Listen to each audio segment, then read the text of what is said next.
selanjutnya mengenai pentingnya kemampuan berbahasa. Masih semangat ya? Oke, kita lanjutkan.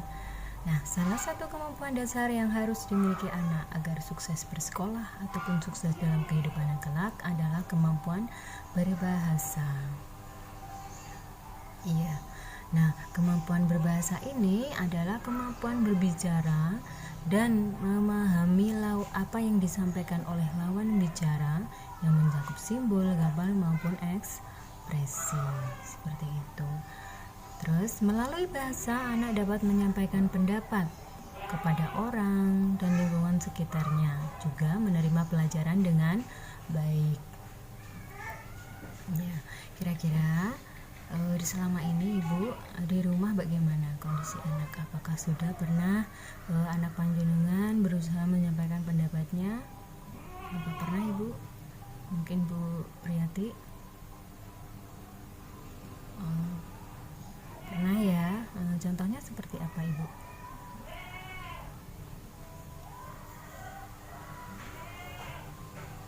Membeli pakaian, iya bisa seperti itu. Ada lagi yang lain mungkin?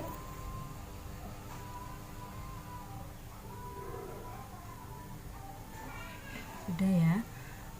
Cukup. Oke, terima kasih untuk Bu Priyati.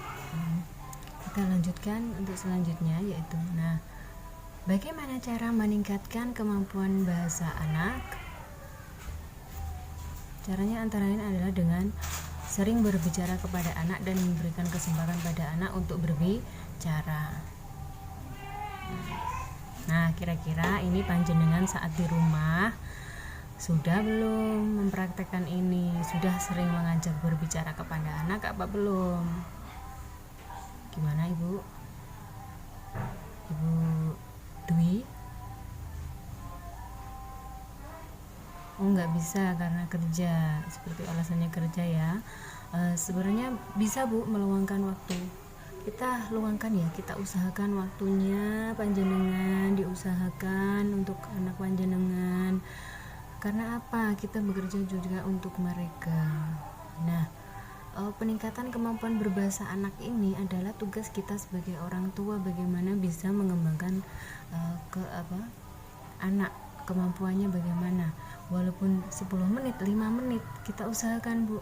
Sehabis pulang kerja, mau contohnya mungkin habis mandi, bersih-bersih badan ya. Terus kemudian setelah itu kita menghampiri anak, bertanya aja sedikit aja.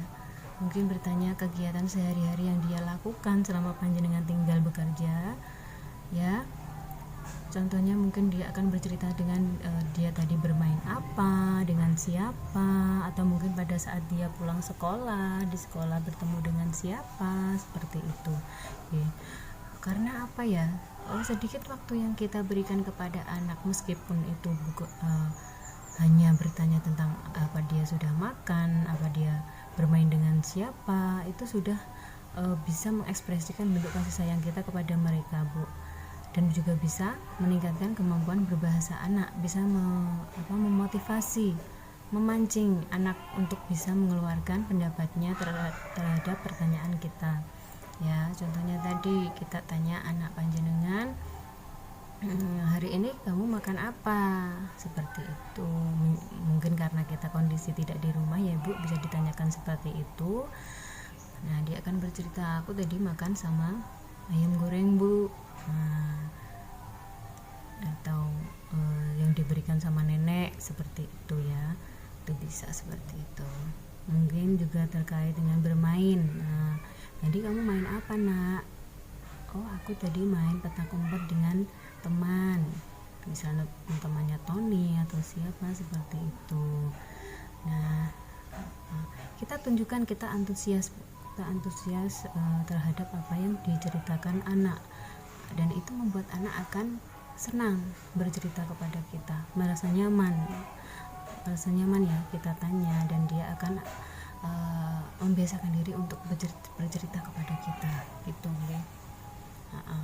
Dan anak akan lebih pede, lebih percaya diri untuk berbicara dengan orang lain karena sudah terbiasa kita pancing-pancing berbicara ya Bu, kita tanyakan gitu ya. itu. Sampai sini mungkin ada yang ingin bertanya? Enggak ya? Kita lanjutkan ya. Oke. Salah satu tadi ya udah ya, salah satu yang tadi anak. Kita lanjut yang selanjutnya, yaitu saat kita berbicara dengan anak, menggunakanlah bahasa sehari-hari, Bu. Nah, dengan bahasa sehari-hari kita bisa lebih mudah berkomunikasi dengan anak, seperti itu. Terserah bahasa ibu apa, misalkan bahasa sehari-hari pemakainya bahasa Indonesia, berarti juga penyampaiannya, berbicaranya, mengutarakan pendapatnya harus memakai bahasa Indonesia. Mungkin bisa juga bahasa Jawa. Nah, Ibu, kalau untuk bahasa Jawa memang agak lebih rumit ya Ibu, karena ada tingkatan-tingkatan yang harus dimengerti. Jadi sesama anak, untuk remaja, untuk yang lebih tua itu kan berbeda. Nah, tapi akan lebih bagus misal bisa berbicara anak dengan bahasa Jawa, karena sekarang memang kondisi sekarang banyak sekali anak muda yang tidak mengetahui bagaimana cara berbahasa Jawa, begitu. Nah, kita lanjut. Selain itu, anak juga dapat melihat dan menghubungkan bunyi huruf kata yang diucapkan dengan tulisan atau benda yang dilihatnya. Nah, jadi apapun yang ada di sekitar kita ya Ibu, saat dia melihat, mungkin melihat meja, kursi, dia bisa jenengan tanyakan benda itu untuk diceritakan panjenengan. Mungkin ciri meja apa nak? Nah, anak akan terpancing untuk bisa berbicara ya, untuk berlatih bisa menceritakan apa yang dia lihat, apa yang dia amati, seperti itu. Lama-kelamaan anak juga akan mengalami peningkatan kemampuan berbahasa. Penggunaan bahasa daerah juga menjadi sarana dan cara orang tua untuk melestarikan adat budaya dan mewariskannya kepada anak-anak sebagai generasi penerus. Contohnya tadi bahasa Jawa ya Ibu.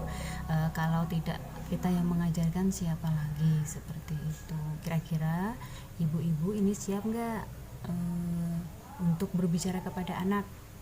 Mungkin selama ini ada yang sudah melakukan, ya bagus, bisa dilanjutkan ibu-ibu. Mungkin ada yang belum, monggo bisa dipraktekkan nanti di rumah, dibiasakan ya ibu, demi anak kita, demi masa depan anak kita, seperti itu ya. Kita praktekkan, kita usahakan untuk mengasah kemampuan berbahasa anak kita, seperti itu. Gimana? Sudah paham Ibu?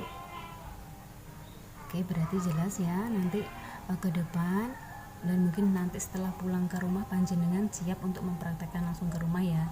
Mungkin nanti jenengan di rumah tanyalah mungkin tadi main apa, atau mungkin tadi anaknya hari ini pengen dimasakan apa, seperti itu nggih.